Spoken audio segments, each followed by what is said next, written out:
আবারও বিতর্কে মার্কিন প্রেসিডেন্ট ডোনাল্ড ট্রাম্প। এবার রেডিও উপস্থাপক মাইকেল স্যাভেজের বর্ণবাদী একটি চিঠি শেয়ার করেছেন তিনি। সেখানে ভারত, চীন ও অন্যান্য দেশকে নরককুণ্ড বলে অভিহিত করা হয়।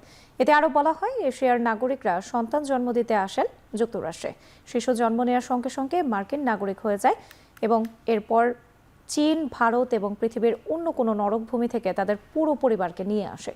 সিবিএস-এর সঙ্গে এক সাক্ষাৎকারে যুক্তরাষ্ট্র ছাড়া বিশ্বের আর কোনো দেশে জন্মগত নাগরিকত্ব নেই এমন মিথ্যা দাবি করার একদিন পর ট্রাম্প তার নিজের মালিকানাধীন সামাজিক যোগাযোগ মাধ্যম ট্রুথ সোশ্যালে স্যাভেজের এই বর্ণবাদী বক্তব্যটি শেয়ার করেন।